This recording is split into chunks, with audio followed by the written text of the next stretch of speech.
It's back. Hashtag no jokes. Hashtag no jokes with Eddie Nesta and friends. New time, Sundays, 12 o'clock. The lockdown edition. The lockdown edition. Sicker than your average podcast. Trying to reach your levels, but this one is top class. Eddie Nesta, I told you he's the best. The best. Sicker than your average podcast. Trying to reach your levels, but this one is top class. Eddie Nesta, I told you he's the best. The best. Sicker than your average podcast. Trying to reach your levels, but this one is top class. Eddie Nesta, I told you he's the best. The best. In the UK.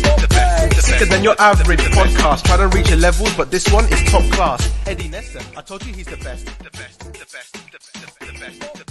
Hashtag no jokes. Hashtag no jokes. The lockdown edition. The lockdown edition. Hashtag no jokes. Hashtag no jokes. Hashtag no jokes.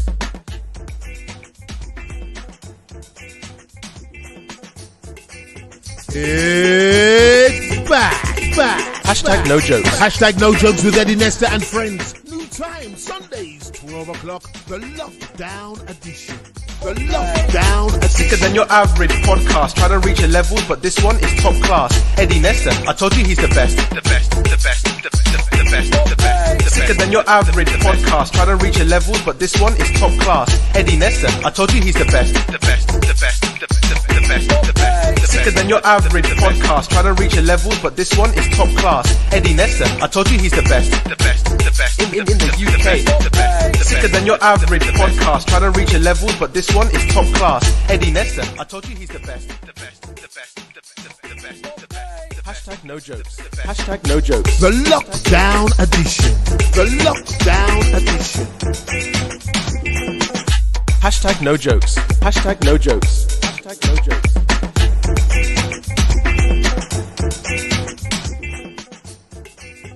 It's back. Hashtag no jokes. Hashtag no jokes with Eddie Nesta and friends. New time, Sundays, 12 o'clock. The lockdown edition. The lockdown edition. Sicker than your average podcast. Try to reach your levels, but this one is top class. Eddie Nesta, I told you he's the best. The best. Sicker than your average podcast. Try to reach your levels, but this one is top class. Eddie Nesta, I told you he's the best. The best. Sicker than your average podcast. Try to reach your levels, but this one is top class. Eddie Nesta, I told you he's the best. The best. In the UK. Sicker than your average podcast. Try to reach your levels, but this one is top class. Eddie Nesta, I told you he's the best. The best. Hashtag no jokes. Hashtag no jokes. The lockdown edition. The lockdown edition. Hashtag no jokes. Hashtag no jokes. Hashtag no jokes.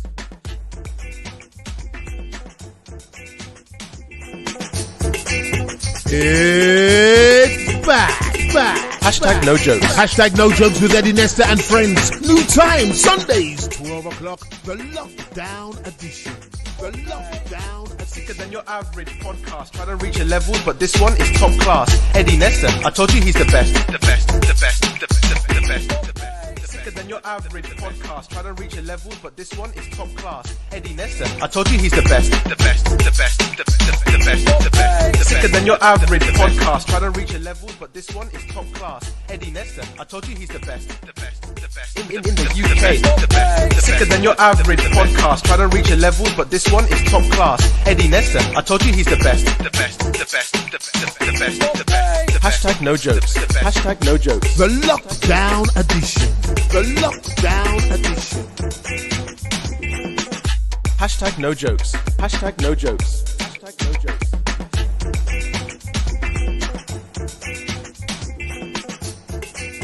It's back. Hashtag no jokes. Hashtag no jokes with Eddie Nesta and friends. New time, Sundays, 12 o'clock. The lockdown edition. The lockdown.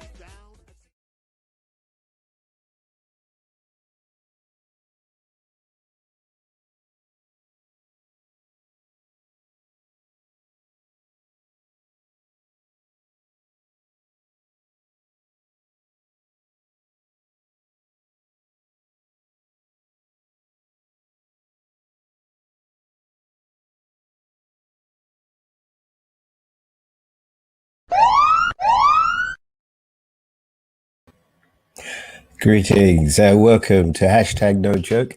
I appreciate all of you being here with us.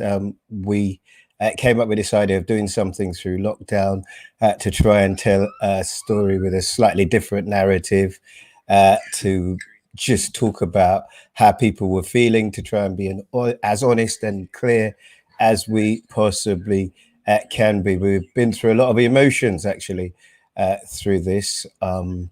The highs and the very, very lows. I think we've all bared our souls on this podcast. Today's a difficult one. I'll be honest with you. So I think I know a few. I speak for a living, right? And I haven't rehearsed or planned or written, which probably is a mistake, but we'll find out in a few short minutes.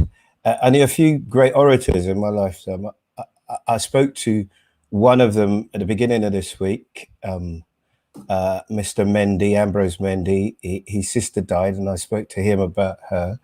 And we pay tribute now to another great orator of our times, which is Paul Lawrence, who sadly passed away on Friday.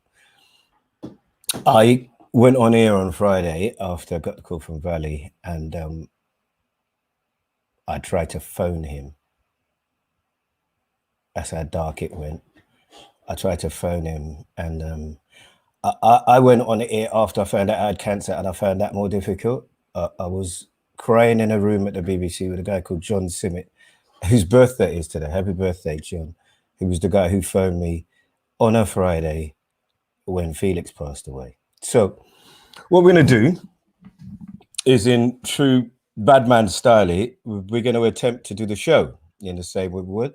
We're going to pay tribute to him, and we're going to do a show, and we're going to do a flipping good show.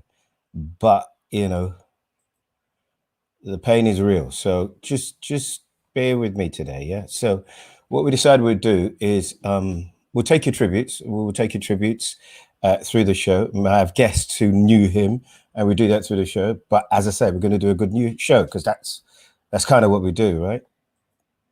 So let's start by me just telling you a story, right? I'll just tell you a story before I bring on the other guys. And we literally have a cast of thousands today. So we need to get moving, right? So let's go. Paul Lawrence was a guy from Jamaica, came over, called himself the Lighthearted. He was very proud about his Jamaican roots. I've gone onto his Facebook page and I've taken pictures off, which I thought, but they're right there. I think that's his mum and his brother Hubert with him. He had one son. He came over and was slim once. It's difficult to believe. That's the Wakanda passport that he came to this country with. He loved traveling. He loved meeting people. He loved talking. He was a larger than life character. Cantankerous he was, but for the number of people that have phoned and I have spoken to this week who did know him and didn't know him, who said he was the person that they sought counsel from, he was the person that they reasoned with. He used to say to me that he didn't understand what was going on here. He believed in education. He didn't understand why we would set up organizations that were already in existence in this country.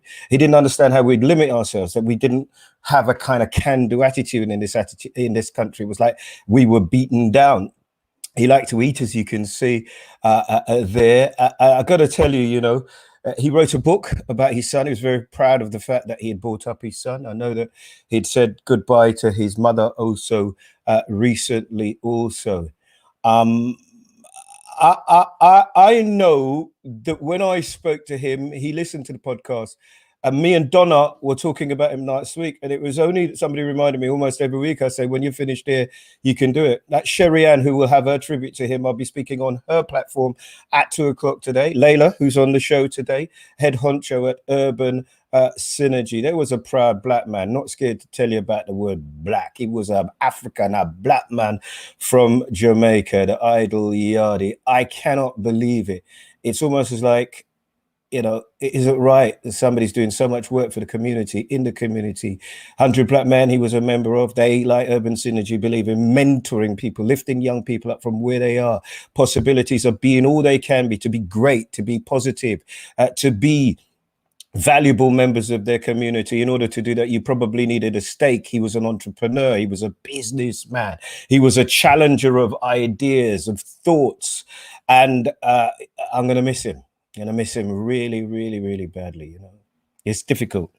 That's probably the reason we decided to put pictures up, so that you didn't have to look at my face as I was telling you that story. But, you know, last Sunday, he sent me a message, and the message he sent me last Sunday was that he thought that it was so good that he nearly was late for his own show. And he did a show last Sunday on his platform, and his show was about getting men to commit. And I just picked up one of the comments, Marie, actually. I'm shocked. Sunday is going to be quite poignant. They were talking about why men in particular do not commit to relationships. He asked all to say what they would, along with moving to effectively change that sort of script. He was asked that question, and he said that there was someone in his life and that he needed to step up, in essence, to do the right thing. One of the panelists asked if she could consider buying a hat for 2021. He did not say no, implying that she should. And now this. That's from Marie. Just one of the plethora of messages about, you know, why, how, what we're going to do, and all of that. So normally in my life, I don't ask for permission. I ask for forgiveness, because I'm that kind of guy. But on this one, I asked for permission. So I found this lady. Yeah. Jeez.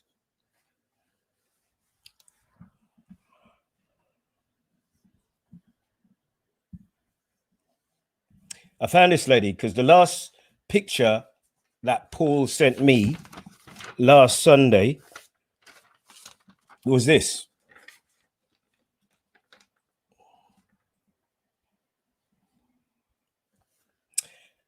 That's the last picture he sent me.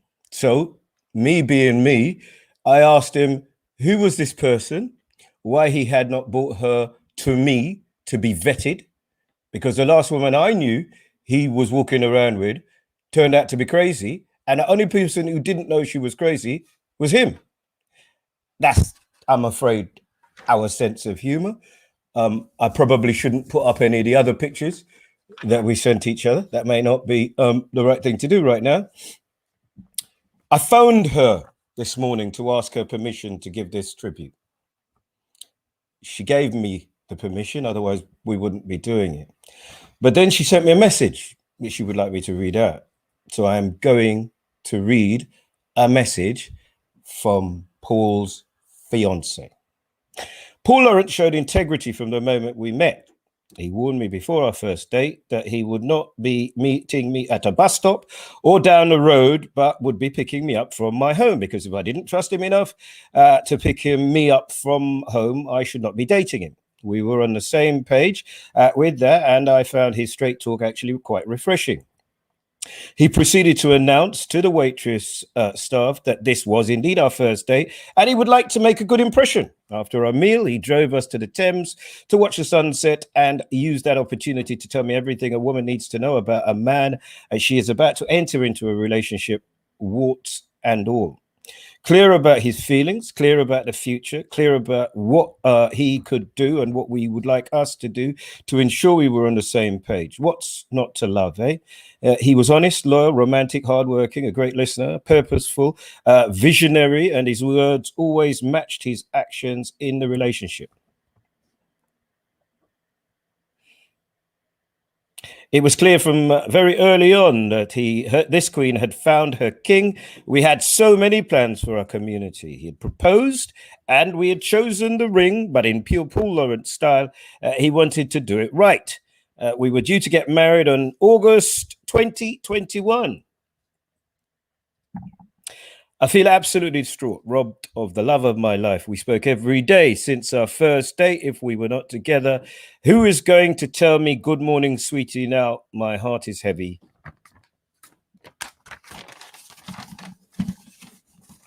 So there you go. You pay tribute. We'll read some of those messages out. That's what we do. We'll do that. Boss lady is with us, and so is Mr. Curtis Walker. Hey, there, Kurt. Follow that. Go on, then. Follow that, Curtis. Good morning, social media fam. It reminds me of a gig I did at the embankment, for the Black Police Association, where they did a list of victims of knife crime. The list every year got longer and longer of the dead. And then the stage manager goes, all right, Kurt, you're on. What a great tribute, Eddie. Absolutely fantastic tribute. And condolences to all of you who loved him and knew him well, you know. Let's do the show. Let's do the show, my brother, because let's do the show. You got me going. And you've got so many guests on this show that it's coming like a musical. I don't know who you haven't got on this show. So let's move it fast. Happy birthday, Mr. John Simmitt. Happy birthday, Mr. John Simmitt. Peter Huntingale, 60 years old. Yeah. Judith, happy birthday. Curtis. Peter Huntingale. Curtis. Me and you don't start rocking till about 50 minutes. We're only just starting, both of us are rocking. Right. So Curtis, quickly, there's some problems in my house, as you know. Always. Yeah. And I always tell you, as you said today, to stay out of my business, but you're in it now, so let's go for it. Badman is in the dark house because I suggested nobody's coming to our house for Christmas, so we might as well put up something that's a little rubbish, right? Yeah. £60. Wow.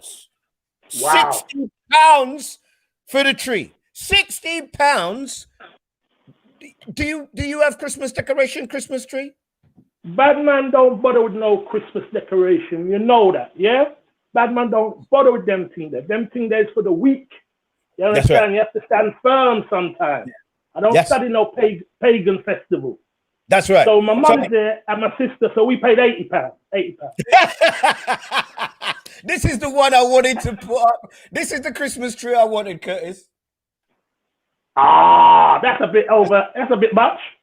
That's the Christmas That's a bit extravagant.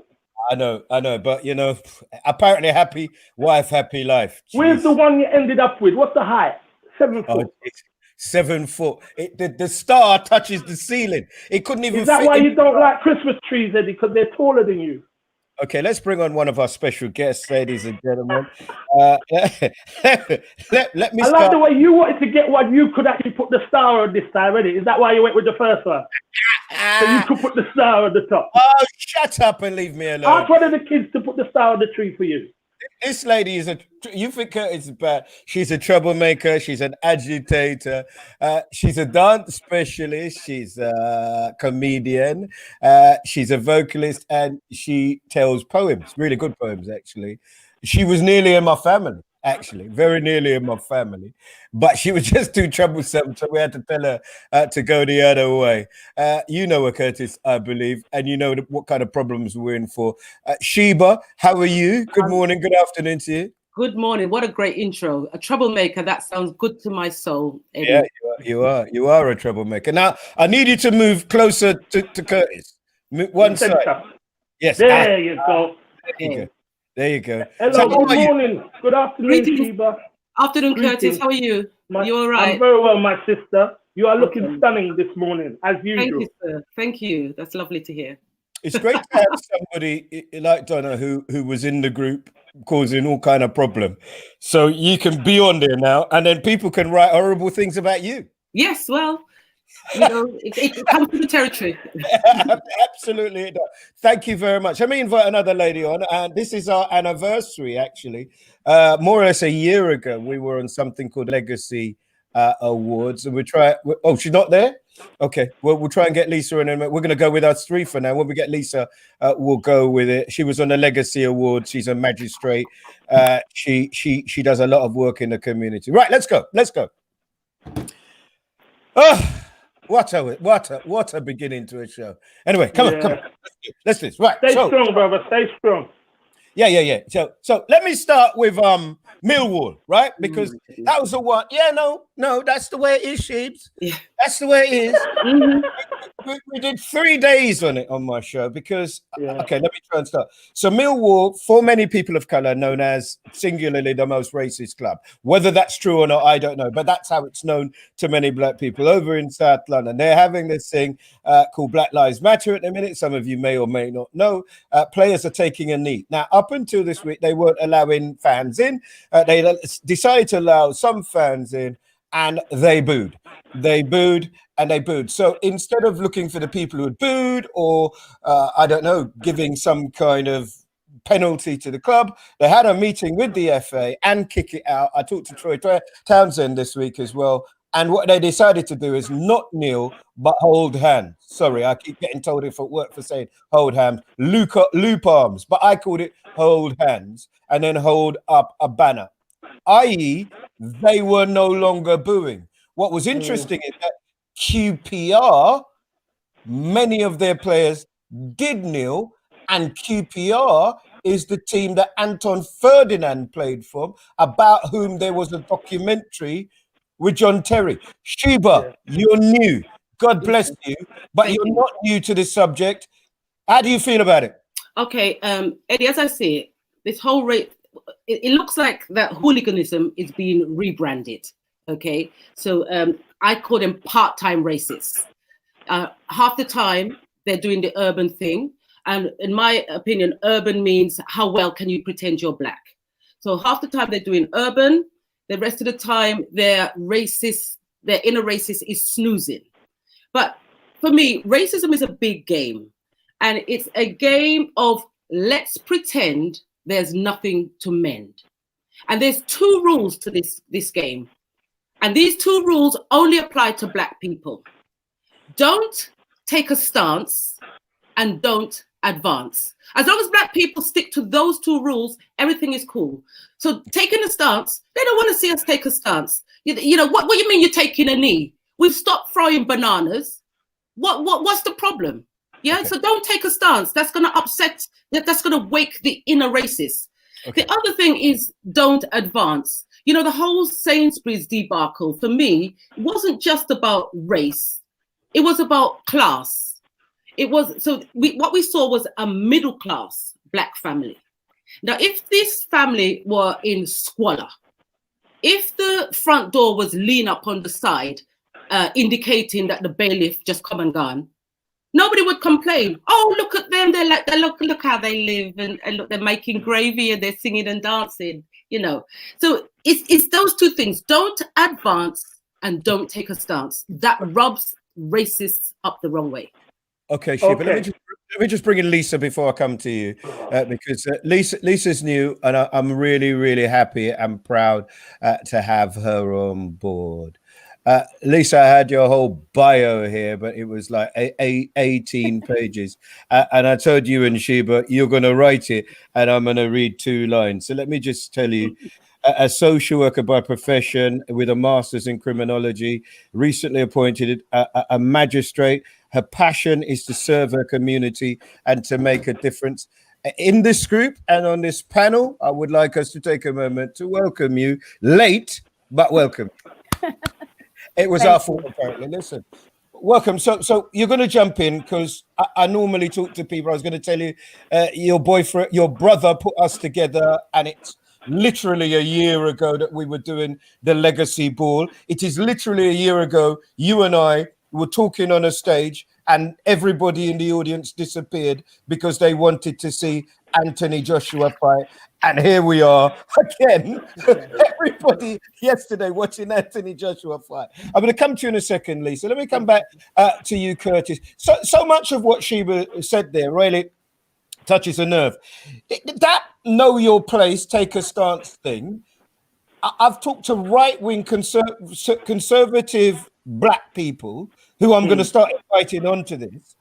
And they say to me, part of the trouble is we are happy with that image of the door lean up on the side. We are happy running away from police. We are happy watching films about slavery. And actually, we wallow in our own kind of self-pity too. What would you say to that, Curtis? I would say that we don't have that kind of power to determine what we in England are viewing anyway. We don't make those decisions. Most of the creatives I know haven't sat down and written a slave film. It's been love stories, it's been films and stories without guns, without drugs, and those are the ones that don't get made because we don't have that financial clout to make our own. So we have to be going cap in hand and trying to sell a story. Then you try and sell a story, they tell you it needs this, you have to add that, and it becomes the film, the play, the production we've all come to kind of hate with a passion and tired of those images. So changing the image isn't all about, it's about being in power. The football match, if I can get back to the Millwall situation. No, I will. But what I want you to do, what I need you to do for me is to feed into the Anton thing that I didn't let you, and I apologize, last week, talk about how watching that change your perception of Anton. All right, even the documentary, which I thought was fantastic and I thought was so honest of him, I have to declare that I saw him during that time just on the street, and I said to him, you need to say something, man. Why are you making people treat you that way? You need to say something, when it was regarding John Terry. And having watched the documentary, I said to you, Eddie, I had to take back that talk because I didn't realize he was so isolated and so alone and didn't know which way to turn in order to keep friends with John Terry because he thought he was his friend. And shocked that he didn't really hear the guy say it, had to watch the footage to see what was said to him. And that journey of being alone, even though you've got Kick It Out, they are funded by the FA. So that weakens any argument they're coming with because they're being paid by the masters, as it were, you know? And then to watch Millwall, this ties into it because Millwall fans, or some of them, are so frustrated right now in the fact that black people seem to be getting our moment to declare ourselves, our moment to say, we don't like when you do this. We don't like when you treat us like this. Before that, they thought, oh, it's only humor, it's only a joke, it's a bit of banter. And then in the last year, black people have been saying, don't rub my head, don't rub my head. Don't tell me, oh, is it hot enough for you? All of those stuff really do break on a lot of black people, right? So stop it. And they're being told to stop it. So they weren't allowed to go into the terraces. They weren't allowed. So they're watching us getting into commercials, getting on chat shows now. How many newscasters are of black origin now? It scares the hell out of them. So they got a chance when, with solidarity, people were taking the knee, players were taking the knee, a group of supporters decided to boo. Now the club decides, giving us that feeling again of racism, people don't really care because the club had a great opportunity there to pick out those, how many people it was, and tell them you're not welcome. If you don't want us to leave, do not come to the game. Do not support us. But Millwall can't make that decision because they'll probably lose 90% of their fan base, if we're honest. And the club decides, let's link arms. It's like a slap in the face to everything that has gone on prior to that. You're supposed to stay true to it. If you really want to get racism out of that sport, if you really believe you want to affect change, you stay true to the struggle. You allow people to kneel. And if people don't want to kneel, some of the players might not want to kneel. That's their decision. But players that want to kneel should be allowed to kneel in solidarity for Black Lives Matter.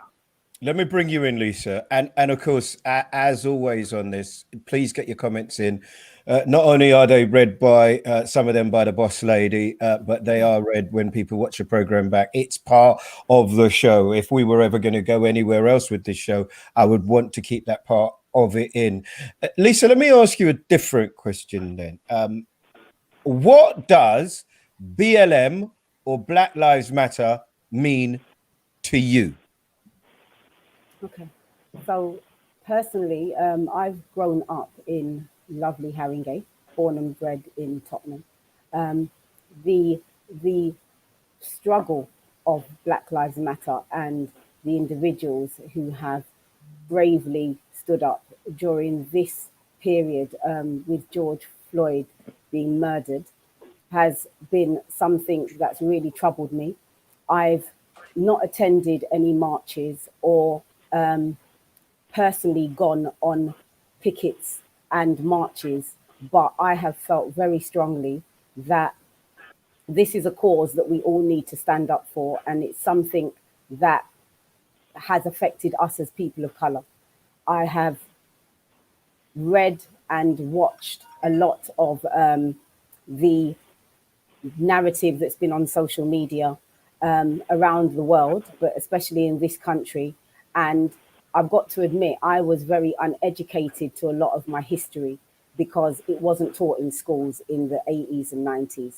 So I have been learning about the great things that we have done historically and trying to first educate myself. So I'm a very slow learner. I'm very late. But what happened to George Floyd and the fact that these things have been happening, and even with Steve McQueen and Small Axe, the fact that people are now starting to tell these historical stories and we're hearing about some of the great people who have left a legacy now, it just brings tears to my eyes because I didn't know this. I didn't know so much of so many sacrifices that have been made by people historically and the injustices that are happening in workplaces and in many fields in this country. Yeah, I don't think, one of the things that a very wise man once told me, Elisa, was the more you know is the more you know that you don't know. And there's just so much to know that across all continents, it is impossible to know everything. Okay, let me bring the boss lady on. Welcome, Sheba. Welcome to you, Thank Lisa. you. Let's bring the boss lady on now and get some of the thoughts that are coming in, please. Boss lady. Hello, everybody. How you Hey, doing? Hello, boss beautiful lady. Queen Sheba Hiya. and Lisa. Hello Good to the lovely morning. listeners too. Just to say that the messages for Paul are overwhelming. Many people are sending condolences to him and his family and to his partner Cherie, who Eddie spoke to this morning. Thank you for those messages. Peter says, good afternoon, everyone. Condolences to Paul and his family. Nubia says, I tried to call Paul. I wanted it to be a bad rumor, but he laughed off. Celia says, Paul Lawrence, rest in peace forever. Still hard to process. His speech will never be filled. Many people have said, Eddie, that was a lovely tribute for Paul Lawrence there. Stella says, I felt like we were friends, even though we never met in person. I loved his sense of humour. Gail says, rest easy, King. And Pauline says, R.I.P. Paul Lawrence, our true Jamaican king. And he says, it's not okay, Eddie, we're human, that's why we should not wait, but live life. Charmaine said, great man, spoke from the heart, a kind soul. He did great things for many in the black community. Thank you, Paul, missing you. And Tigran says, wow, Eddie, that is extremely sad. He was in a good place, and may her love for him hold her strong during this time. And to move it on to a lighter subject, Sandy says Eddie got robbed £60 for the tree. Yvonne says no fake tree for you, Eddie. And Kimberly, who I'm watching, says is the Christmas tree organic? And Hazel says Eddie's the tree taller than you. Paul Marriott says Millwall original NF club.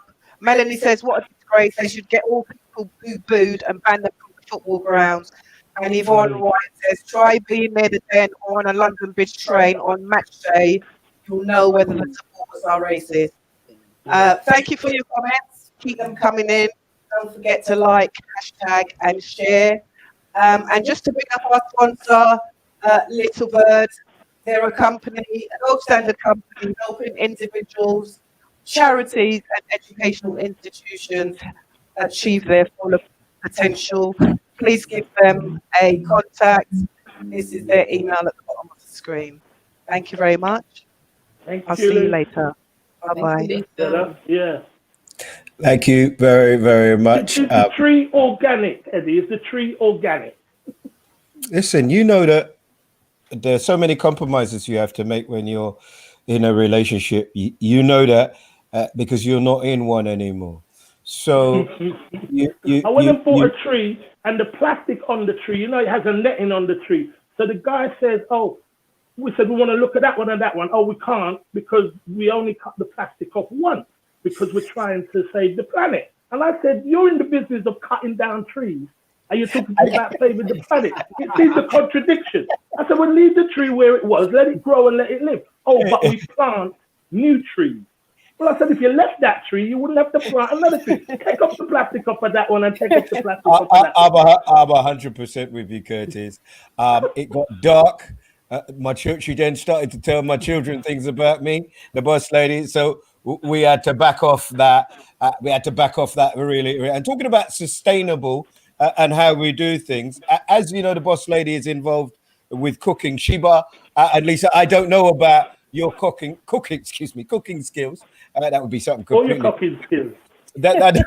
I don't know about your cooking skills, but certainly I felt at the time that if we were going to spend £60, that could do a whole heap of stuff for people. For a tree, not like Argos that you can use every year, that you can only use once. Then Mrs. Nesta, with her vegan self, liking vegetation, should be able to eat it. Me personally. But take a look at Mrs. Nesta. She got me vexed this week, so I decided I'm going to play one of the bloopers from her video thing, whatever she's doing. Hey, hello everybody. Welcome to the Boss Lady's Vegan Kitchen. Hey, hello everybody. Welcome to the Boss Lady.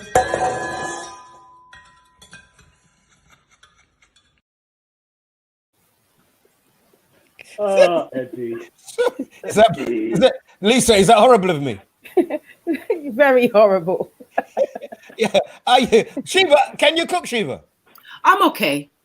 I'm a lazy cook. I just like. No, Eddie. That's women's language for no. Yeah, that's true. And you got it in one, Curtis. I know, okay. baby. The only thing I'm looking for in life is a man that can cook. Everything else we can work out. How's that going? Not very well at all. They're out there somewhere. I just can't meet them. Every Jamaican man can cook, so you get a Jamaican, you'll be fine. Yeah, okay, then. Right. So Lisa, take a note, yeah? I know, brother man, Marlon was on there with some food regular, like he was trying to compete with Lisa. Boss lady, so talk to me now. What you got for me? Me and Curtis and Sheba are coming around, right? We're a little something, we're discussing the show, but you know, Curtis has got a little vibe for Sheila, so for Sheba. So you need to put something in there with a little aphrodisiac thing. You know what I mean? It's a little something. So right, I'm just there as the blocker, right? But come on, tell me, what you got? Bring something. It has to be oxtail. I love oxtail. That's my favorite meal ever. Do you know I find that it's so unsatisfying? I find oxtail. Because I suck it, and then but what about the oxtail? Shut up. There's never enough. Do you always? I find it unfulfilling. No. Well, I do. I've got a large family, so we cook like we're feeding the village. So we've always cooked, just in case anyone pops into your house and you have to offer them something. So personally, we cook a lot. So yeah, it would have to be oxtail with fried plantain, gunga peas, and rice. But in your house, Eddie, make sure the oxtail is actually oxtail, because you know the boss lady will give you cauliflower and tell you it's oxtail. Oxtail cauliflower. You got to be careful what you're getting, bro. Check what you're eating. Right. So look, let me bring on a lady now. Right. I'm making the show up in my head. Right. She's a lady I met. I don't know how many years ago, but because of her, I've had to jump out of a plane. Because of her, I've climbed Mount Kilimanjaro, and actually was the person through whom I did meet Paul Lawrence. So I'd like to invite. I did meet Paul Lawrence. I met Paul Lawrence. We heard about 12 years old. I did meet Paul Lawrence. We talked about Gungu. I met Paul Lawrence. Gungu is right next to your bombo. This brother, man, what's the matter with him? Right, so we weren't allowed to swear on it. No, it's the rules, boy. That isn't swearing. Don't start the cussing now. It's poetry. That was poetry. Gungu is next to your bomber. Yeah. Leela, and I heard her mum say it. this weekend. So everybody's going, Layla or Leela? Leela Thomas is head honcho CEO of the only charity that I'm really on the board of or involved in that way. Not that I'm able to attend many of them, but I do my best to raise awareness and some money. That's my job. Leela, welcome to Hashtag No Hi. Filter. Welcome. Morning, everybody. Oh, it's afternoon. Sorry. Afternoon, everybody. So yes, last week we had Mervyn Cato on and we had Paul McKenzie, and we were talking about young men, and so many people wanted us to follow it up, and we're talking about young people. I know that yesterday, as I went to my bed, a 15-year-old has been killed in Newham. Even with all of this, there are still challenges. Tell us a little bit about what Urban Synergy does. Well, we're an early intervention mentoring charity that help young people to write their own futures. We help them to realize their full and reach their full potential. We work with 10 to 18-year-olds. Yeah, that's the main thing. In terms of what's happened with lockdown, how has that affected how you reach out to people?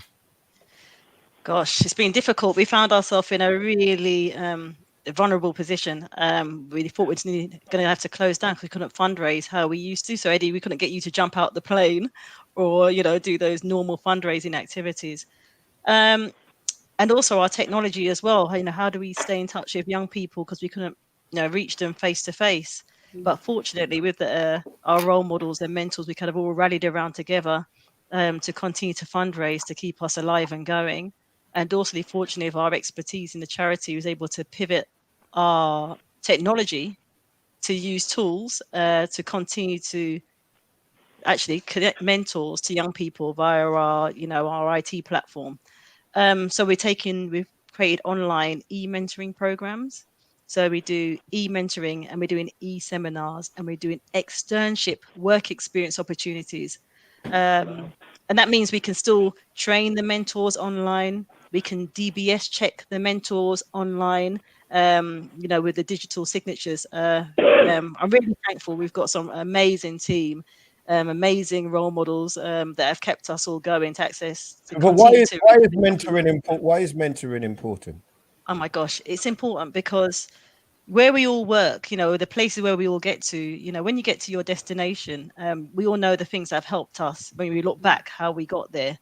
The mentors are powerful. They know the challenges. They know those, unsaid routes to access careers. So in our network, we have pilots, lawyers, engineers, scientists, doctors, and those role models and mentors come back into the community to connect young people through that pathway to keep them, motivated and on track.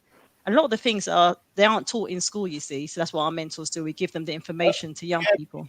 You're very kind. They aren't taught in school and they aren't taught at home either. Yeah, that's the thing. We believe parents are the child's first teacher. So we do workshops with the parents as well, because, some of our young people, they found themselves, we work with all young people. We believe success is when preparation meets opportunity. So, even for those at risk of exclusion and even those that are very bright and able, but, for a parent, if you're not aware of exclusion and policies and procedures, or you're not aware of, other charities in the community that you can get support for your child, to be confident and help them to have the right essential skills to reach their full potential. That's what we do. We work with the parents.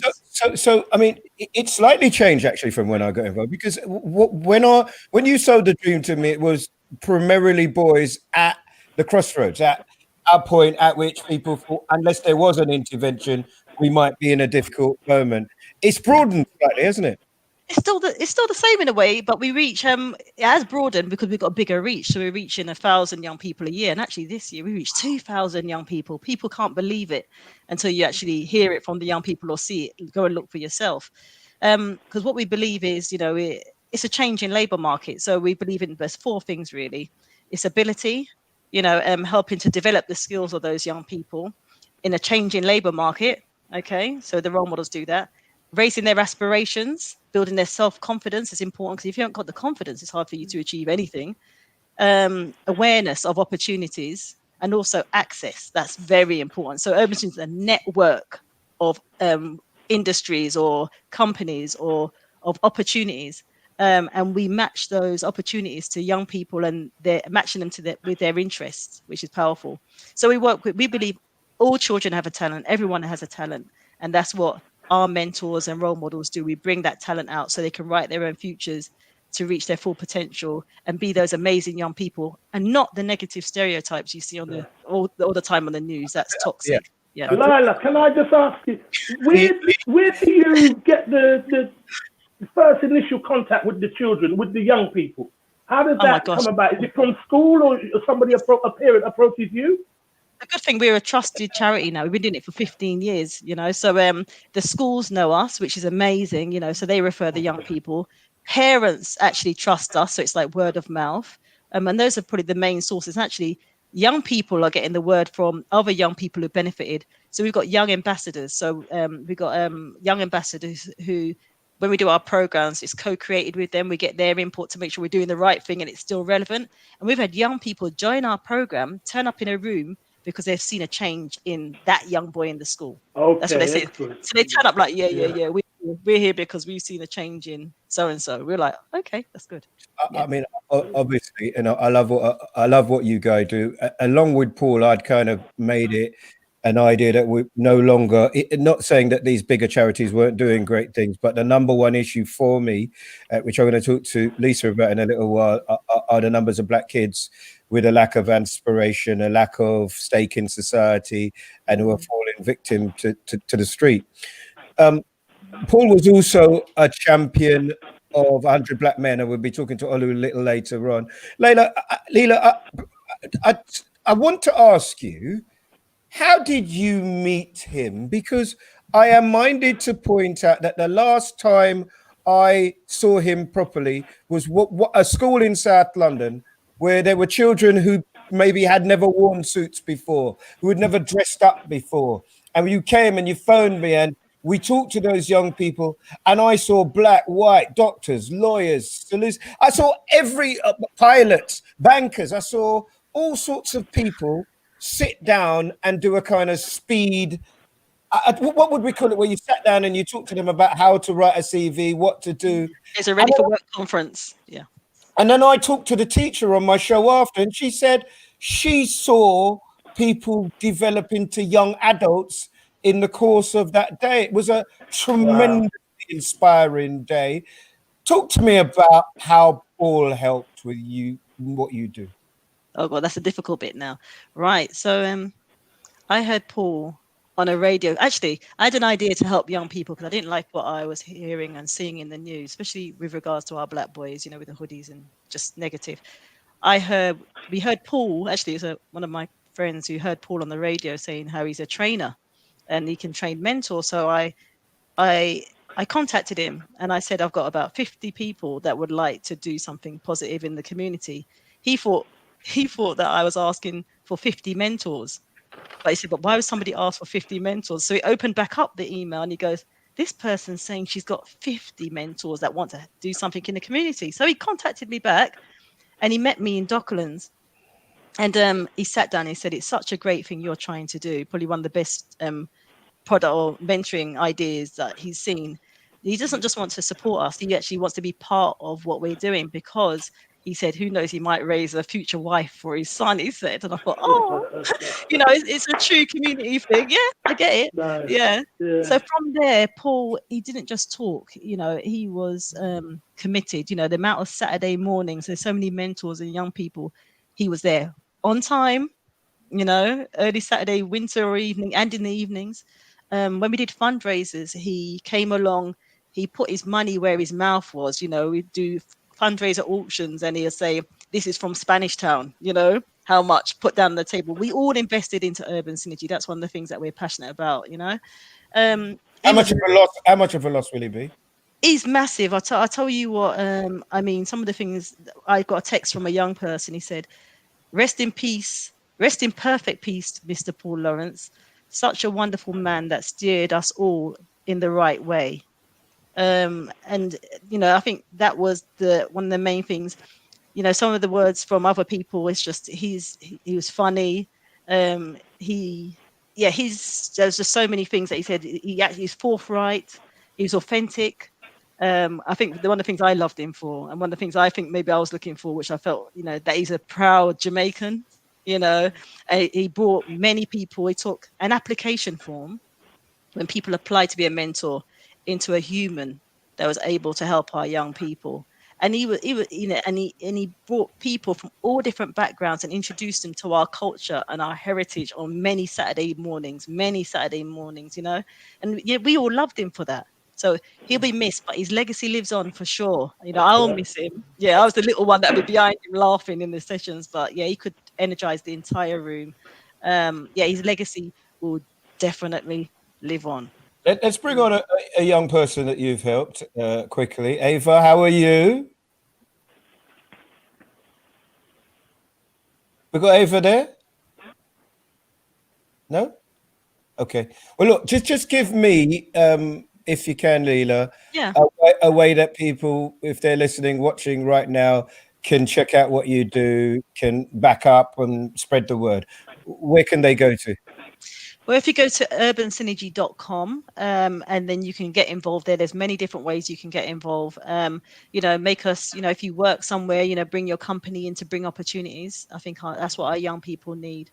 We're preparing them for opportunities, but they need those early career work experience opportunities, things that they can help them as they're going forward. You can donate to us, Okay. volunteer your skill set. So if you go to urbansynergy.com, that's the main way. And also, if you've got a 16 to 18-year-old that would like a mentor from Urban Synergy, please sign up there as well. Okay, let me have a quick chat with Ava. I don't know what was happening over there, but look, a few technicals. Ava, how are you? Oh, it's not going to work. Okay, we tried. I'm so sorry. Maybe we'll get Ava and a few of your young people on another time. Looks like she's frozen. Let's move on, boss lady. Lisa, let me bring you in. So important has this become in respect to actually serving your community and what you do? I certainly have felt that more as I've got older. The decision to become a magistrate was how difficult? If I'm honest with you, the difficulty for me was one question, and that question delved into any criminality in your past or that of a relative. And first of all, I felt like it was nobody's business, but I understand why the question was asked. And because I did have a relative who was in prison at the time, I was embarrassed. I felt like, what their choices had been in life had nothing to do with me, but I love my family. So for 15 years, I struggled with the process of, if I'm truthful, which you have to be, and I put this information down, will that bar me from being a magistrate? So I didn't. And Operation Black Vote, who I absolutely adore, did talks for people who wanted to become magistrates in the Black community. So I went along, I listened, I asked the question. I said, this is the only thing that's really stopping me. Are they going to want to kind of delve into my family because I want to do something? Does it draw my family into this process? And it wasn't until my relative came out of prison. I waited too long. And literally 15 years later, which is last year, I applied. The process took a year, but now it's full steam ahead. Now for me, it's about what else can I do to serve my community? Why? Because there are lots of people that, the idea that you would become a Black police officer or you would become a Black judge or you become to some people, it means that you've sold out. You become part of the system that then serves to oppress other Black people. Clearly, that's not the way you see it. And I would love to find out how you see it. Okay, so yeah, I totally disagree with that thought process. When I watched the small acts about Leroy Logan's life, I appreciated and respected him more. I don't think I'm selling out. I think we have to get into the system to make a difference. When I am at court and a little Black boy with his low baggy trousers comes in court and I kind of look at him and he slowly pulls up his trousers, or I visit a prison and a boy smiles at me and I smile back. I think they appreciate seeing somebody that looks like their mum or their auntie sitting on the bench. I want to give people hope. I want to tell the community that it is absolutely imperative that more of us go into these positions, become councillors, become school governors, do whatever we can to sit at the table and make decisions and be part of the conversation. Things are done to you if you're not going to be at the top. So for me, I'm doing whatever I can to make a difference and make sure that the system is fair. You can't sit in your house and talk about, looking at the telly like my grandparents did and cussing the television. Yeah, I had to get out of my house, go educate myself and try and make a difference. Well, they said, I think that hinges on you going into the system, you want to affect change, but it's crucial you don't let the system change you. Yes. Because I think that's what happens a lot of times. You get into the system and it beats you down. And I'm sure every black politician, every black teacher, every body of color that went in with those ideological ideas of making it change, then get affected by that and suddenly they back away or they get given a little bonus here just to keep quiet. And it's so that you, as everybody would say, that we keep supporting brave people like yourself who want to get involved in the system and want to affect change. And as a community, we have to keep supporting you and reminding you of those values you held when you got into the system. Yes. That's what it's all about, really. Yeah, I've got to say, it's a degree that I've always wanted to do. 2 years ago, I went to sign up to do it, Birkbank, and it was £7,200 a year. And I felt like it's my biggest hang up that I don't have one. And everybody at the BBC, everybody, and I'm running a team up there. So everybody has a degree. And I feel like I've failed. I honestly failed. Mrs. Nesta, the boss lady, tells me, don't worry about it. But all the people who tell you don't worry about it are the people who have already got one. And, I wanted to find out in criminology, that was my degree, whether or not, whether people were predisposed to committing crime or how much your life circumstances kind of put you in a situation where that happened. So we'll get to that. And I've got lots of questions for you, Sheba, about how you're raising my son. We'll get to that. Let me bring the boss lady back on. Boss lady, come on, it's busy. Hello, everybody. Yes, it is very busy today. Still lots of messages coming in for Paul. People just want to share their experiences and to do with Urban Synergy. John says it's amazing charity. Please donate. And he's put the link up in the comments. So if you can donate to Urban Synergy, that will be fantastic. Arlene says Urban Synergy do great work. Thanks for your service. Dawn says Paul trained her as a one-to-one mentor. Stella says Paul is just an example for the rest of us to do more for our community. Mentoring is so rewarding. Marilyn Devonish says yet more strings to the Paul Lawrence bow. His legacy runs deep. Regarding Lisa, D says, I agree, Lisa, change comes from within. And Maureen says, when you have good intent and courage, change is possible. Keep the messages coming in. There's loads coming in. I'm going to try and read a lot more next time. Thank you. Don't forget to like, hashtag and share. And big up our sponsor, Little Bird. Thank you. See you later. Bye-bye. See you later, boss lady. Bye-bye. Hi, Lisa. Alison Delaney, thank you so much for your help. And to the people who have, look, I'm wearing mine, boss lady is wearing hers. For the people who have bought T-shirts, hoodies, the mask. Yeah, I know. God bless you, Sheba. We really appreciate it. I don't know, the more I do this, I'm getting more reaction from this thing on Facebook than I do on a show that I've done on the BBC for 18 years, which is a bit weird, I must say. Right, hold on a minute. Sheba knows a little bit about dance, and I'm going to get to dance in a little while. But this young woman I've watched grow, actually, and as they say where I come from, she grew nice. Her name is Faye. Faye, I used to see walking around holding somebody's bag.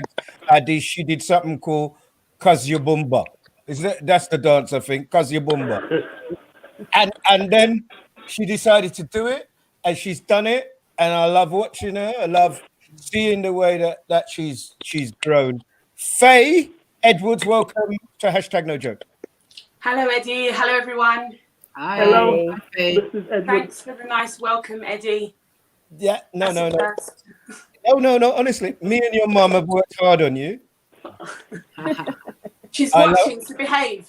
I love Faye's mum, and I tell her regularly that me and her mum talk about her and how she's grown. Now, Faye, look, it is really, brilliant to see you grow and develop. And, although my sense of humor is very dark, one of the things that we're doing on here is bigging people up. How did you come into fitness?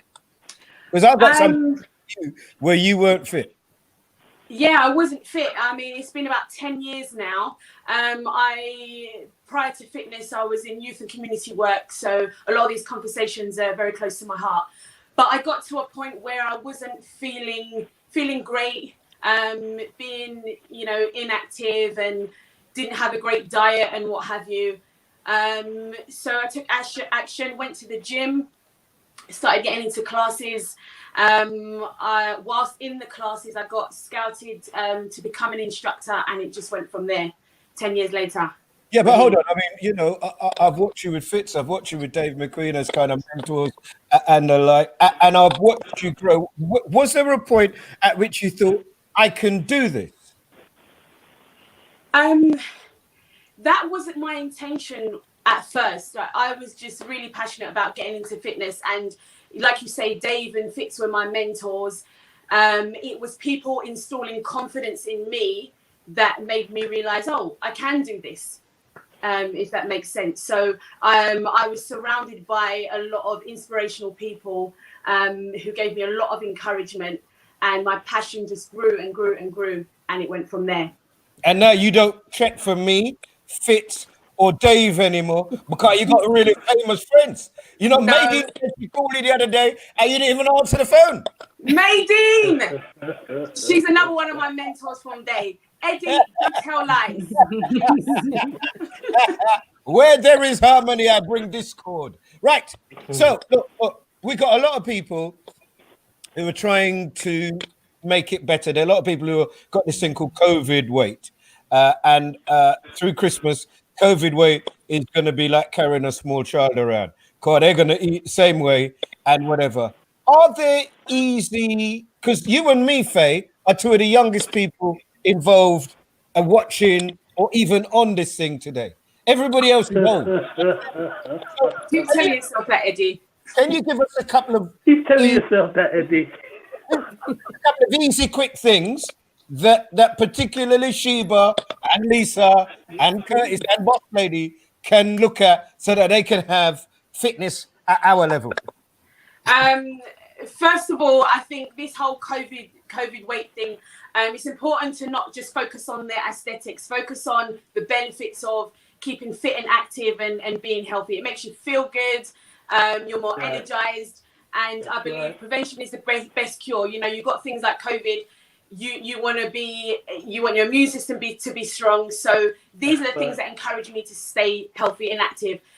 There's always time. There's never an excuse. Something is better than nothing. I think I'll use my mum as an example. During lockdown, she's been working from home, but she's online on YouTube doing her Pilates every day, doing yoga, staying active. So you can do something 5, 10, 20 minutes at home, even on your chair. Shall we do it now?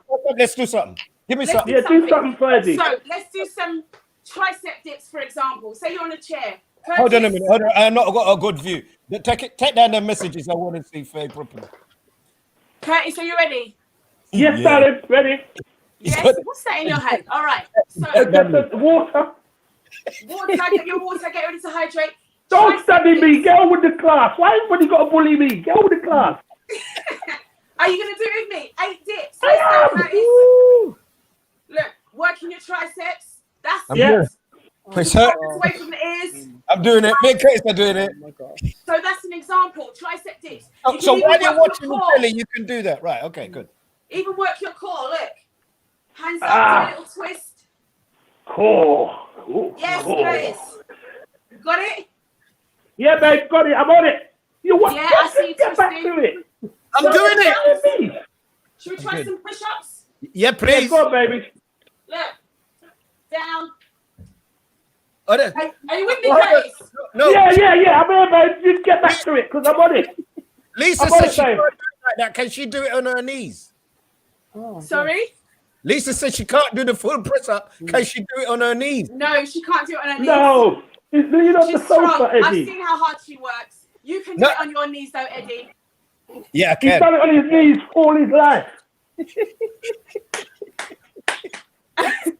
Hey, how can people catch you? Where can they catch you? So on YouTube, for example, I've uploaded so many workouts that you can do. Okay, so there's no excuse. You've got resistance band workouts, dance workouts. I'll be uploading some more. So subscribe at Faye Edwards and social media Faye's fitness page. If we do get another lockdown, I'll be doing live. So yeah, subscribe and follow, and let's stay fit. God bless you. Look after yourself. God bless you, sis. You too. thank you. Tell your mum I love what she's doing. It's working good. I know. I'll tell her. Behave. Faye, well done, Faye. I'm really proud of you. Thank you. Faye's come really well watching somebody grow, develop. Did the women do it? Did the sisters do it, Eddie? Did you doing it? Sheba and Lisa sat there like, I hope you don't think I'm doing that kind of foolishness. I'm fit. Thank you very much. I hate tricep dips. All right. You know where the gym is, Sheba? No. I'm into dance fitness. I really don't do gym. I'm yoga, dance, and dance fitness. That's my specialism. That's my day job. That's how I make my money. Yeah. You know, so I was enjoying it, and I was really impressed with what she does. But I need a little bit more. I need more purpose to my movement. And Caribbean dance. She's just showing us. That was just a demonstration. Women are hard on each other, don't you think, Eddie? No. Women are hard on each other. The girls just tell us some basics. Curtis, I need more. Do not try it. I would just say, for me personally, I was very impressed. She had an amazing body, and she's clearly very strong. We didn't notice her body. I didn't notice her body. I was looking at the move. Yeah, we were looking at technique. Well, no, her body, and I could see that that is a strong body. But it's just not my type of I didn't notice. Oh, I just really? That was a strong technique she had there. Yes, of course it did. Very strong. That core muscle she was using. Oh, very strong. Yeah. Okay. So listen, I think we better move on. We're gonna get another guest on in a little while, but before we get that guest on, Sheba, let me talk to you, because we're talking about what we can do with young people, how we can help young people, and all of that. You got a young man. Yes. And you're Hackney. That's correct. How challenging has it been for you to navigate the streets with a young man? Almost not challenging at all, really. It hasn't been a problem. He went to school in Hackney. He enjoyed Hackney. He got a scholarship when he went to his school. He was told that they have a scholarship to Gordonston for sixth form college. And when he was in year 7, he told me he was going to get that scholarship. And so said, so done. He went up to Gordonston. Yeah. He auditioned. He spent 2 years, sixth form college up there. He's just very, very focused young man. And it's not just me. He's one of my favorite people in all the world. His father is exceptional. Great, brilliant father. And between the two of us, the best thing, thank you, Curtis, the best thing we did was it's nice to hear that for a change. It's so nice to hear that. Well said. Yeah, I if you told me in what way was his father not a good father, I would have to think really hard, and I would come up with something. I'm not asking you that. Yeah, well, I'm just saying it's nice to hear, Eddie. That's why. Exceptional. He was exceptional. His father. But I know the father, and I'm not really interested in him right now. I'm interested in the son. Yes. So when you say audition, what do you mean? Sorry? When you say audition? No, he had to not audition, but he had to go for an interview right. Sorry. To Gordonston. And going on from that experience made him look broader. So he did a degree, but it was interesting that they didn't have a matron, but a patron at Gordonston who said to him, look, you love anime and you love books. Why don't you study Japanese and publishing. So, which he did. And he said to me, if I was at regular sixth form college, I don't think I would have gone that way. So he speaks fluent Japanese. He spent a year there.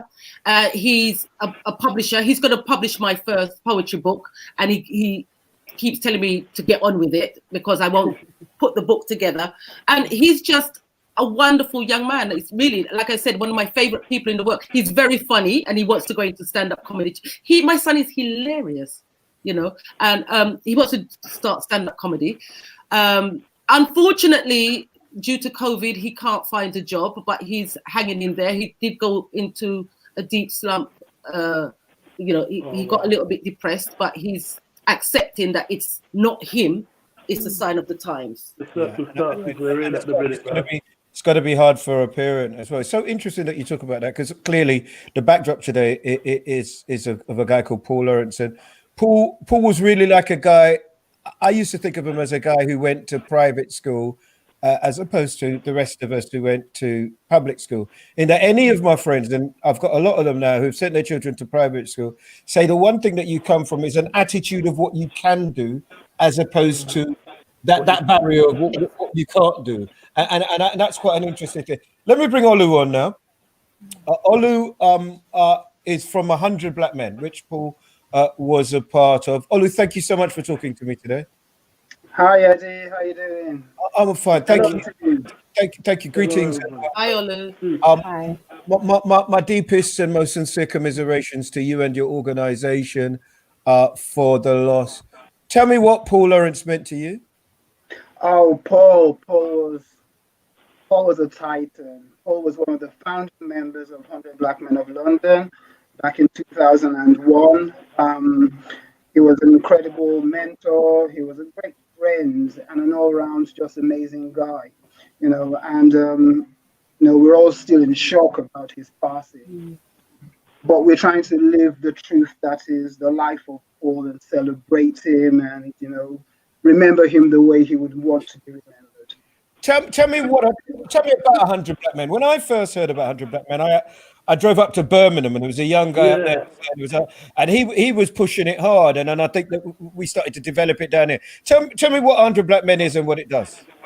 Yeah, the 100 Black Men of London is a community development organization, and it actually started in America back in the 1960s, 1963 to be precise, when a group of Black men just were sat around the table talking about all the things wrong in their community. That was in New York, and they came up with the concept of what if 100 of us, instead of just talking about it, we decided to do something about it. And that's how the first 100 Black Men chapter was formed, and now there are over 110 of them around the world. The Birmingham chapter was the first UK chapter. That's why we heard about them first. In fact, it was the first international chapter outside of the US.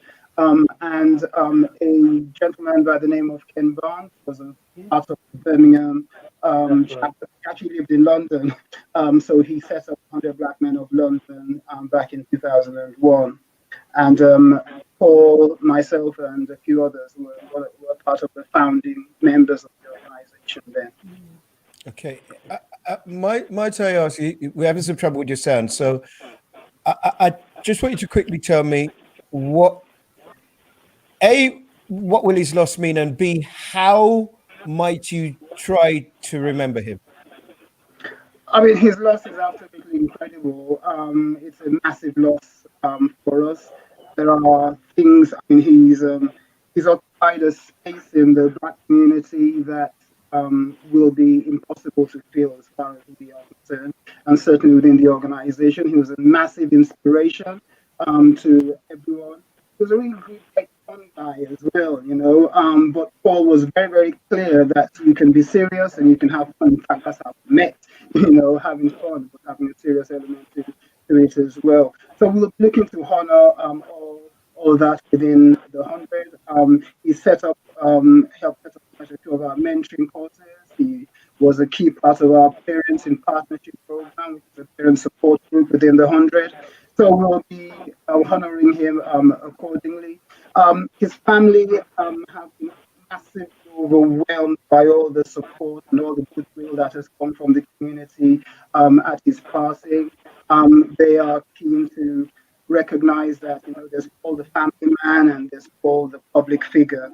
Right. And even as they make the private arrangements for his funeral, they will bear in mind as well that as a key community figure, you know, there are ways that, you know, they'll be looking to ensure that we can all pay our tribute to him as well.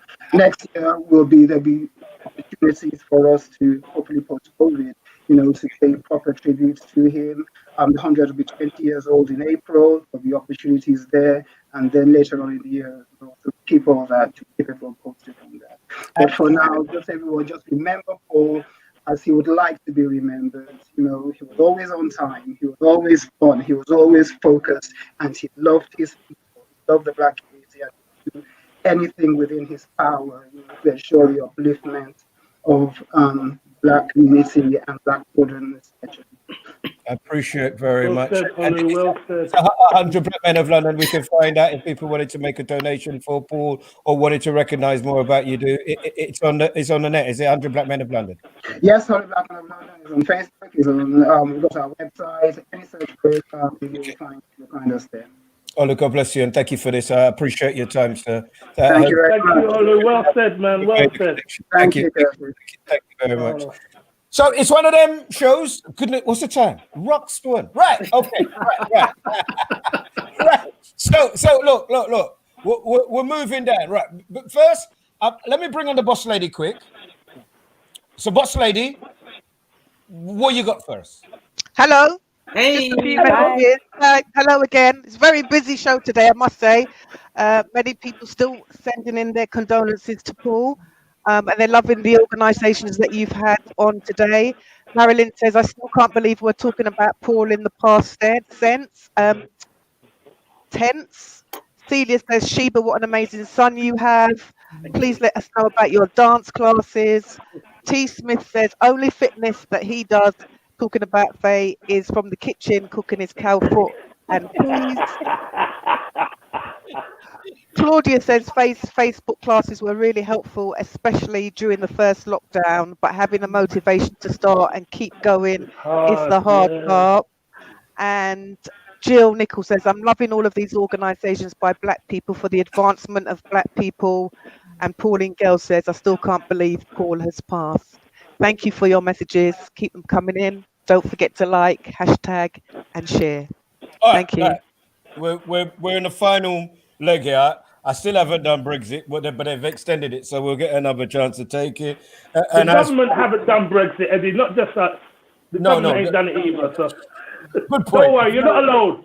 Very good point. Right, so we'll all be the same because we're gonna muck about here now. All right. So let me just tell you, thank you again to Little Birds, and you can support us to support you, because we're an organization kind of sort of maybe as well. So Sheba's got hers, Curtis has got his. You know, mine was supposed to be delivered. I didn't receive mine. They were supposed to be delivered. I don't know what ghetto you sent them with, but they never got delivered. He came to get it, and then he sat there watching the boxing, and he wouldn't even take the bottle of rum he had started with the ginger beer was over. So I didn't drop him back till about 2 o'clock. So just forgive him on that one, yeah. So yeah, if you can support us, and we'll keep this thing going. And it's been great. I didn't plan it like that, but so many people representing organizations that work to the betterment of people, particularly young people, and they need our help. Right. Talking about need our help. There's one you that people have been asking me about. One you that I've carried personally for 30 years. A little teething boy from South London that I had to carry. Yeah. But last week, funny enough, he was here stealing food from my house, and we saw what he looked like with locks. My brother. Rasta. Yaga yo. Yeah. Put that down. Hey, what you say? What you say? Yes. Rasta.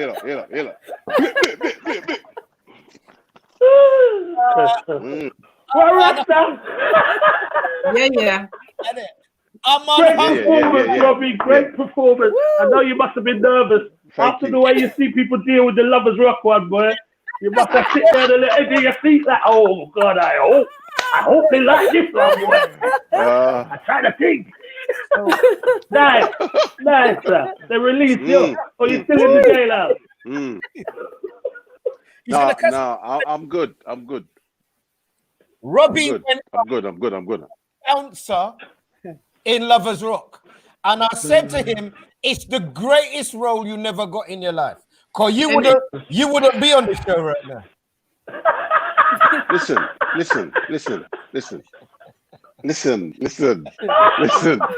There's nothing wrong with Lovers Rock. There's not. You just don't get the art. We don't get it, the man. art. That's all it is. Yeah. It's one man's journey. That's all it was. Yeah. He can't include everybody's journey there. That was his journey. Take on what it was. That's all. It was his aunt's journey. Right. I think we might have a little discord here, right? So can we have everybody same size? So there's no cheating, nothing on that.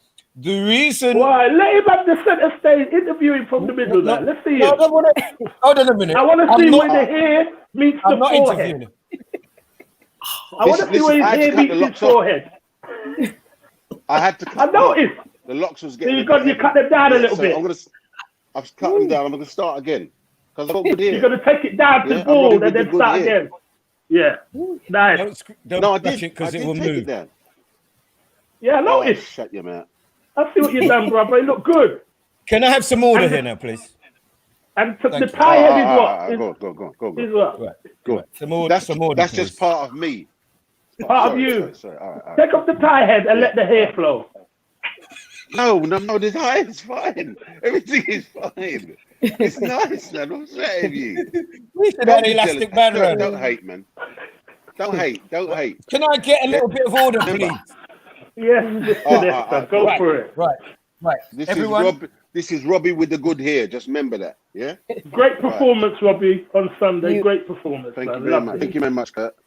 Means a lot coming from you, man. I know that you appreciate them things. Yeah. I know that, bro. Right. Well done. What you mean, prisons and being in toilet? The words the character had, Eddie. Did you listen to the words the character was speaking? Education, exactly. Education. No, I heard. Important to be said. You better mind out. Me dep on hunger strike. and my belly bad. That's what. Hold on. Why am I being made a puppy show? Huh? Why? I don't know, man. He does that every week. He's jealous because you can grow hair. Because you can grow hair for a part. Say hello to Sheba and Lisa, please. Hey, Robbie. That's Hi, very rude Robbie. of me. Sorry. Hello, Lisa. Right. Hello, Sheba. How are you, Sheba? Hi, Robbie. Listen, I've had the privilege. I've had the privilege of raising that child of yours. Yeah. Yes. And I can. You know what I mean? So I know him. I know him well, very well. Yes, I know. He loves you. Right. So there you go. Maybe I do need to make Robbie big just for a minute. Robbie, one of the things that I've always admired. I think I told you, I kind of learned a lot about how to be a dad from you, because I remember in Lewisham Way when you were at your height, actually in the 80s, where anything black you were in it, from Desmond's, Real McCoy, and you were in those films, Mike Bassett, England manager, Trojan, Mean Machine. In the holidays, you were working with those young people in Lewisham Way to try and help them. Why were you doing that? Why was I doing it? It was my way of giving something back. I had and still have a very privileged life. And I always used to take the 6 weeks holiday off to just give something back. You know what I mean? I was fortunate enough to stumble across this youth club, and I became a patron straight away, and that was it, man. I've raised a whole heap of people pick me. And that's me. You got to do something. You got to give something back. You got to pass it on, play it forward, man. Teach them. You know what I mean? In terms of love, I remember I talked to you about, making sure that your child knows that you love them. how important do you think that is? Because what we think is love, if you think back to Fences, and I suppose my dad would say, I don't have to tell you I love you because I feed you. I go out to work every day, and you're supposed to know that I love you. How important do you think it is to kind of say to somebody, a child particular, I love you? I think it's imperative. I think you need to. I mean, we have to stop that side. You suffered quite a lot as a child. You never got no hug, no love, just pure beating, and now you got kids of your own. You can't pass that on. You have to stop it. Although, I perfected the protruding knuckle treatment in the conch of the forehead, yeah. But sometimes you have to grip them, hug them, give them one of those, and then tell them that you love them. You're doing it out of love. Nothing wrong with a good beating, but you must always follow it with a hug. So, well done last week. I mean, I think the first thing is that yours was one of the few accents that we could kind of understand. Really? Yeah. Definitely, boy. Oh my gosh! I tell you, it kind of went worldwide. Those accents kind of traveled the whole globe, boy. I was trying to pinpoint where this prison was. Where was it?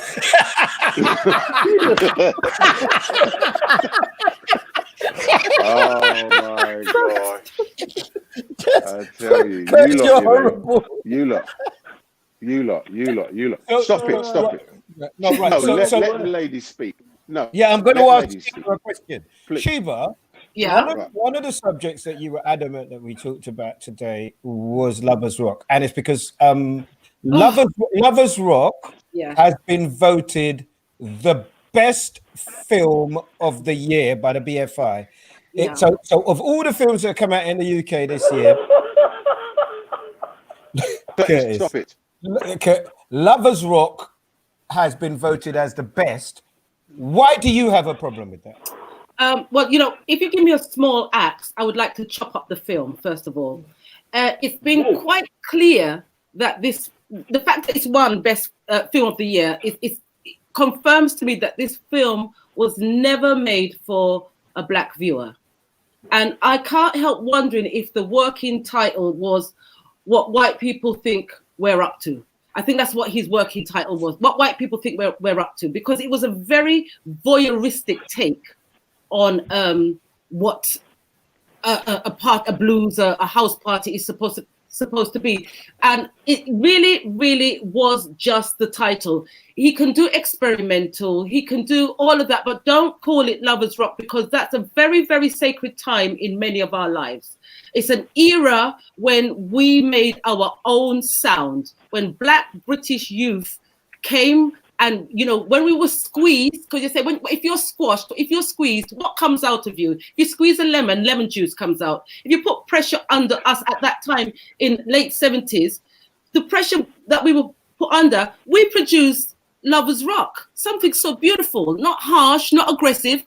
We produced something that adhered to the group therapy that and very unique to England in that time, very unique to us.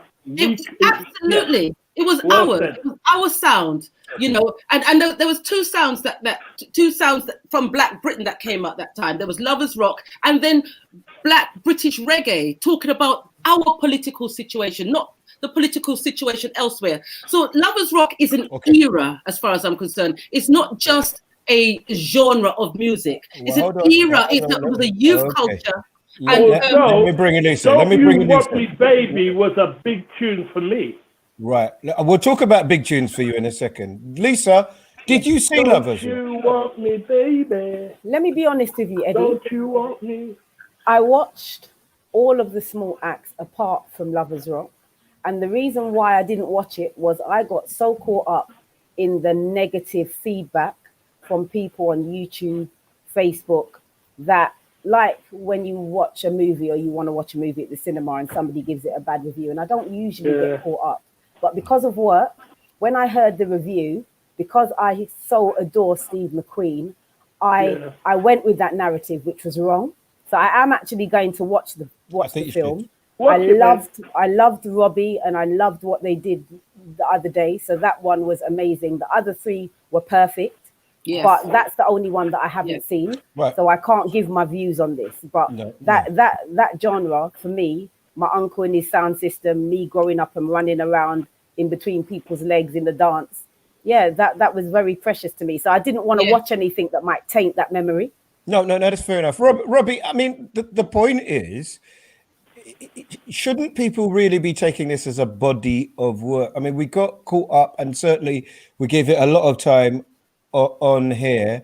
But when you look at the story of Alex Sweeter, when you hear about the Mango Knife, there are people, when you hear about Leroy Logan, there are stories that people might have known a little bit about, but didn't know. And here is an opportunity to highlight what happened in our, you're making me feel really uncomfortable. Why don't you just put your hands down? Right? I'm just, listen, you wouldn't know, yeah?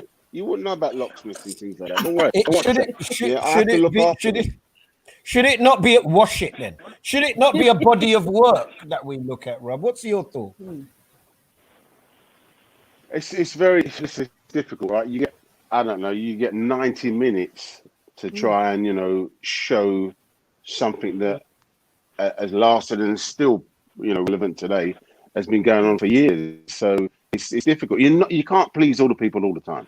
Yes, but Robbie, would you agree that it didn't have a story, a narrative, a through line? Would you agree with that then? Yeah, but then, okay then. So does everything have to have a story and a through line? Because you had a journey. A beginning, middle, and end? You literally went. So did all of them have a through line? Yeah, I thought so. Your one did. The Logan one did. But it didn't necessarily have the story. When you say that red, white, and blue, yeah. But it's not the lack of story. It's inaccurate representation. It's inaccurate representation, but I get what Robbie's saying there. So he's saying it's hard to represent everybody, which is true. Because everybody's lovers dance or lovers blues would be a different thing. And we all know lovers was a time in the dance where they played lovers. It wasn't a dance we went to, so we're going to play lovers dance. I think you have to be that was a little bit off. I think you have to be very careful what you put in the domain for debate under that heading. Because because you put certain images in there that people are going to talk. We know rape can happen anywhere. It can happen anywhere. But why, when under that heading, that is part of the debate. Yeah, I would say for me, yeah. I think everybody is right, and I don't ever want to put anybody off saying their piece. I think everybody is right. That was a personal experience, fine. But the one thing that I struggle with, I accept that, Rob. They're 5 different pieces. They're telling different stories. They're doing different things, and they're done in different ways. And I think as a body of work, it will be looked upon very, very fondly. I think that because I am so close and so in love with that genre of music, that scene with a girl having a party, a man trying to rape her in her own garden, and then going back people and her family around him, and then going back into the house. Come on, Robbie. See, hold on, Robbie. Wait. Hold on. Wait, listen. With all that's going on at the moment, with all the skeletons that are coming out of the closet, left, right, and center, yeah, let's go back to the 80s. Yeah, when it was all happening, yeah, it's only now coming to the forefront. Do you see what I mean? So you're all saying, it wouldn't happen. It's been proven time and time again that these things happened en masse back then, and nobody never said nothing. Yeah. Okay? It did happen. I think the issue I have with it, Robbie, understand it happened. Yeah, you're right. Okay, Robbie, you're right. And there are stories going around that we will discuss here on this podcast. Exactly. Domestic violence, abuse. I'm giving you a personal perspective, Rob, my brother. I'm giving you a personal respect. When somebody who doesn't know the genre in the way that we know the genre watches that, they can only take it as typical of what happened in all lovers' rock parties. Right. And they can only take it as typical of the way these people live. No, that's me. I'm not telling you I'm right, Rob. I'm just giving my own idea. That's fine. No, that's fine. But then I expect you to be more intelligent than that. That's like saying that all certain people are racist. Or all certain people smell? Or all certain people are nasty? Because I've shown you one person. I personally have a problem with that nonsense. With the title. If they called it "Whatless Picnic in the Dance," it would be fine. Okay, let's stop. Not a problem. Let's stop. Because you're not going to see what life is like with Robbie for real in a minute. Because are you going to take me there? We don't want to see that. We don't want to see that. And we're going to get nasty. Lisa, first time you get rubbed, what was it to? No. Oh my not goodness. having it. Not having Lisa, shut up, Robbie. Lisa, first, no, man, bring me on the end. No, I'm going to get vexed now. Magistrate, first time you got rubbed, what was it to? Because everybody remembers their first time. What was the song? What? I believe it may have been possibly going back to country living. Okay, I'm going back. Do you remember that one? Yeah, that's the first time you got it. Right. Cuba, I don't know that you can remember. I can't remember, but I would hope that it was "In Loving You" by Junior English. You hope? Yes, that's a tune. You can't remember your first time. What kind of woman are you? What kind of woman are you? A wanton floozy that was out there from early. So I can't. My memory don't go back that far. Curtis, your first rub, what was it to? I can't remember either. No. I don't know. I don't know what the first one. I want to be honest, that I don't know what the first one was. What's the one you remember? The one I remember is "Don't You Want Me, Baby? Don't you want me? Oh." That's a tune. We're getting to the end. Boss lady, you need to come on. Rob, do you remember your first rub? My first rub was D Brown. D Brown. Shoo-be-doo, shoo-be-doo,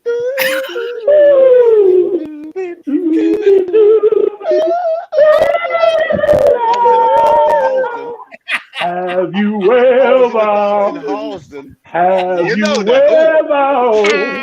Have you ever? Okay, right. Big tune, Rob. Big tune. I was in my cousin's dance. I was in my cousin's dance in Harlesden. Yeah. I did the walk of shame. I asked the girl for a dance. The girl turned around, the dance, and the girl told me to slow down. Imagine that. Slow down. You're rocking it too fast. Wow. I remember back in the day when Eddie had his first, not the first dance, because my dad told me this story. Eddie's first dance, the girl walked away halfway through the dance. Never. No. It never happened. He never From that day till this, they call him half a dance Lester. Boss lady, do you remember your first dance, boss lady? Yeah, it's only recently. You and Kelly Holmes. Yeah, you and Kelly Holmes in a dance. Here we go. 6th Street, which is why it's my favourite song. 6th Street, Louisa Marr. I'll never forget that dance. That was my first one. My first one was in Kingsmead Estate with a Nobody cares. Shut up, Pauline. And it was Sideshow. Anybody remember Sideshow? Oh my goodness. Harry Biggs. Yeah. You remember her name, Eddie? Did you say her name? Yeah, that's why I don't like none of you lot, because I remember what she was wearing, her name, who else was in the room. That's a man who never got many dances, but you know, if you can remember the name, you're in trouble. The name, you know. And you remember her dress where you used to sit outside the house. Till her dad said, what are you doing out there? Clear out, what? Robbie, we love you, Robbie. Well done. I'm very, very proud of you. What else you got coming up, brother? I'm currently doing a film called Boxing Day. It's a black film. It's all about Christmas. UK based, British. Going to be big. Going to be massive. Lovely. Well done. Well done, brother man. Well done, brother man. Look after yourself. I appreciate you coming on. I shall do. You know, this is a week where we lost a brother, so it's important for me to tell you I love you, brother man. Look after yourself, yes? Wonderful. Thank you. I love you, Kurt. I love you, Lise. I love you. Everybody likes your locks, Robbie. Thank you. I want to grow them back. They were getting a bit, you know. Cut them down and start again. You see, Lisa and Sheba, why I don't like making myself vulnerable. I told the brother I love him. Yeah. He said, I love you, Lisa. I love you, Kurt. What can you do? You heard that? He never said I love you back. I did.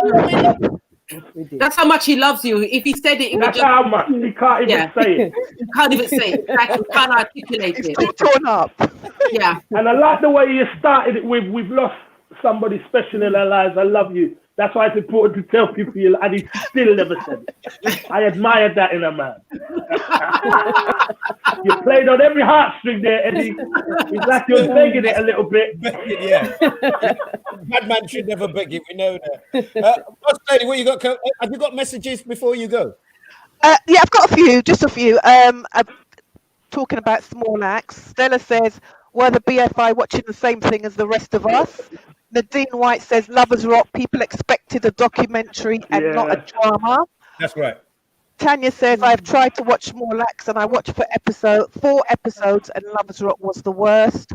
Yeah. Monica says, my son watched this with me in horror, thinking that was the kind of party that I used to go to as a youngster. You're alive. Mum, did you get rubbed up like that? Sorry. He says, I think it was more palatable for the BFI to celebrate Lovers Rock than publicise the injustices addressed in the other episodes. Exactly. Wow. Jean says, personally, I think the Lovers Rock title should have had a different one. And Mark says it was stylized, not attempting to tell the true story of Lovers Rock. But what does that say about BFI? That's the film out of all of them that they reward. I don't get that. I think for me, you know, as somebody who works for the BBC, it articulates the disconnect between real community and what is perceived of community. Yeah. And I think even out of all those films, they chose that one. Yes. Hey, I'm not. We're finished. We're finished. Hey, hello. Wow. Right. Boss lady, are we taking the little bits of the tree that have fallen on the floor and boiling them with salt and making food? What have you got lined up for us? That's dessert, and don't spoil it. It's a surprise. I know. He keeps dissing my food, and I'm trying to make him healthier. I'm not sure. I'm still thinking. And if anybody's got any ideas of what it is they want me to try next week, Curtis, Sheba, or anybody listening, please. I don't care what it is, as long as it's got cauliflower in it, I'm happy. Bye-bye, boss lady. No. Hold on. Keep your comments. Let me know on Instagram, lisa.nestor. If you got anything you want me to try, bye-bye. Please. What was that? Lisa.nestor. Bye-bye. Lisa.nestor on Instagram. Don't make me Thank you. Have a lovely week, everybody. Thank you. Bye-bye. Bye, Lisa. Bye, boss lady. Bye, my darling. Bye. Really like your contribution. Bye. Sheba. Yes, sir. Thank you for your passion. Oh. That's all it is. So the same way you were writing messages is now the same way somebody's writing messages about you. Yeah. Go watch. You've got to be in it for them to write about you, I guess. Absolutely. Yeah. Thank you very much. Thanks for the invitation. One of the most challenging shows for me. So thank you for being part of that ride. God bless you, my queen, and thank you so much for coming on. Sheba. Lisa, you know, when last year they said that you were going to come, and I was like, "Whoa, what go on here?" You know, I mean, and we did that show in that hotel, and then we did another show together. Thank you for what you do in our community. Thank you for coming on. Hopefully, like Sheba, you'll come back on again. I love your spirit. I love your passion. God bless you. Take it easy. Thank you so much. How can you not let me say goodbye, boss lady? Nobody cares what you think. They care. They're hurt now. They're still listening. Goodbye, ladies, sisters, queens. Celebrate you every day. Curtis, thank you. Eddie, that was a good job. Well done, man. Well done. You opened yourself up there, and it's good to see. And yeah, I think now, what it is with the legacy, I know this is on you, but the legacy of Paul is to everybody keep pushing what he was pushing. And everybody just step up a little bit. And everybody, if you were going to do something, I thought of maybe, should I? Let's do it. Let's celebrate his life by doing what would have been important to him. I think that's the way to do it, Eddie. And stay strong, bro, because can we, before you go, can we, yeah. Seriously, are we gonna have a party next week? So we got to try and call some people, see if we get a little Christmas vibe going next week. Oh yeah. I've got you, bro. I will reach out to as many people that like you. That's where I struggle. As soon as I mention your name, people drop off. I'm like, wow, who knew? But I will tell them, Boss Lady needs them. Okay, yeah? God bless you. Look after yourself, my brother. We'll talk soon. All right, yes, bro. That's Curtis. Yeah, listen, thank you for all the people that are watching. Now, Sherry Ann Dixon is going to be holding something on her platform at 2:00 to pay tribute to Paul Lawrence. Thank you very much to all of our guests. A huge cast today, and a little longer than usual, but I hope you don't mind. We did go up and down in terms of being incredibly happy and then some dark times as well. I want to say thank you to the entire team, and the team is growing that's involved with putting this thing together and keeping it going. And you can be part of that team. It could be a pound, it could be a t-shirt, it could be a hoodie, it could be a mask, it could be I don't know, whatever. Thank you very much to Alison Delaney. Thank you very much for what you do with your organization. You've come on the show. You've identified it's something trying in its own clumsy way to do something positive. So thank you, Queen, for your support. Thank you very much also to the Boss Lady for the buttons that she's pressing, but not for the food that she cooks. I'm rocking again, aren't I? So sorry, I just realized that I'm rocking because we're nearly there, very, very nearly there. So thank you. #NoJoke back here. Christmas special next week. I don't know what that means, but I'm just saying it anyway. Small Axe, I think the last one's on tonight, isn't it, at 9 p.m. Well done to AJ. Look, I think that the best way to honor somebody that we admire is to look at what they did, what they stand for. And if we can do one thing, speak to one person, affect one idea, just one thing, you might phone one person up, you might check on one cousin's child that is on their own. If we do one thing, then hopefully we can go some way to paying tribute to a giant of a man, a community man, an inspiration, a friend. My deepest commiserations to the wider community, his family, and his son, his brother, and his fiance. God bless you. I'll be back here next week with #NoJoke.